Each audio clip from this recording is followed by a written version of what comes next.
Hello दोस्तों, कैसे हैं आप। आज की कहानी का नाम है तमाशा। राधे श्याम अपने बेटे के साथ रात को दुकान से थका हारा घर पहुंचा तो देखा उसकी पत्नी रसोई में खाना बना रही थी और बेटी आराम से बेड पर पसरी हुई गाने सुन रही थी। राधे श्याम रसोई में गए और पत्नी से पूछा, आज घर में बहू दिखाई नहीं दे रही। पत्नी नाक चढ़ाते हुए बोली, झगड़ा कर पीहर चली गई है। मैं तो तंग आ गई हूँ आपकी बहू से।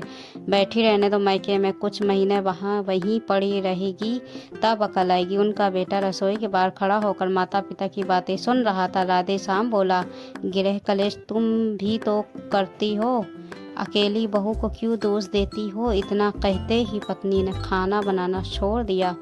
फिर गुस्से में बोली, आपको तो मैं और मेरी बेटी ही बुरी लगती है। वो कल की आई छोकरी निर्दोष नजर आती है। मैंने इस घर के लिए अपना सारा जीवन एक कर दिया, फिर भी मैं ही बुरी हूँ। राधे श्याम बोला, बस करो, अब बहुत हुआ भावना। पिछले 1 साल से तुम लोगों ने घर को कबूतर खाना बना दिया। पूरे दिन तमाशा करती रहती है। हम बाप बेटे अच्छा कमा रहे हैं, तुम लोगों को हर तरह की सुविधा दे रखी है, फिर भी घर में शांति नहीं है। मैं बहुत दिन चुप रह लिया, मगर अब नहीं रहूँगा। भावना ने पति की आंखों में देखते हुए कहा, बेटे की शादी करते हुए वो कल की आई छोकरी अच्छी लगने लगी और हम माँ बेटी बुरी लगने लगी।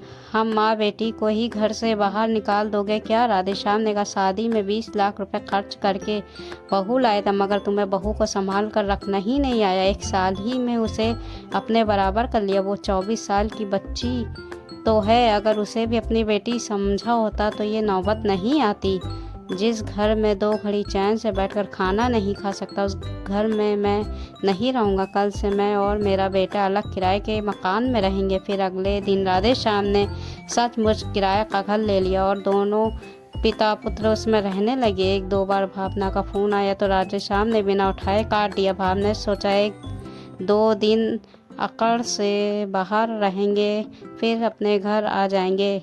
उधर पियर जाने के बाद 2 दिन बाद बहू अनीता ने अपने पति को फ़ोन किया। बोली, जब तक मेरे लिए अलग घर नहीं लोगे मैं वापस नहीं आऊँगी। मुझे तुम्हारी माँ और बहन के साथ नहीं रहना। वो बोला, अलग घर ले लिया है मगर तुम्हारे लिए नहीं। उस घर में मैं और पापा रह रहे हैं, माँ और बहन दोनों अकेले रही हैं। तुम पीहर में रहो, अब कोई झगड़ा नहीं होगा, सब शांति से रहेंगे। इतना कह कर उसने पत्नी का फ़ोन काट दिया, फिर दोबारा नहीं उठाया। दोनों पिता पुत्र गृह कलेश से तंग आ चुके थे, घर की औरतों को समझाकर थक चुके थे, मगर अब हर तरफ शांति थी। सुबह शाम काम वाली घर आकर घर का सारा काम कर देती, फिर दोनों दुकान पर चले जाते। शाम को घर आकर आराम से सो जाते थे।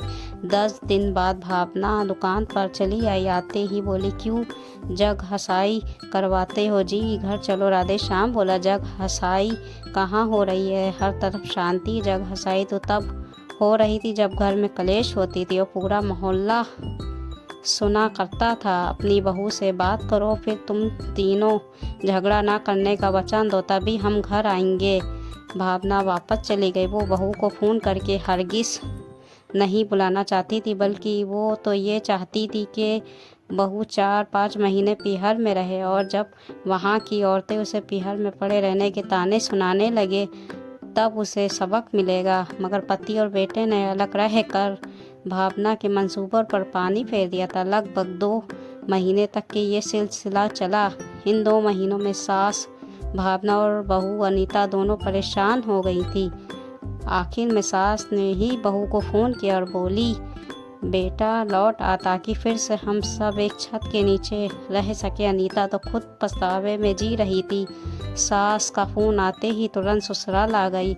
फिर सास, ननंद और बहू तीनों राधे श्याम के पास पहुंची और आइंदा कभी भी लड़ाई झगड़ा ना करने का वचन दिया। राधे श्याम बेटे के साथ वापस अपने घर लौट आया। उसके बाद कभी भी उनके घर में झगड़े की आवाज़ नहीं आई।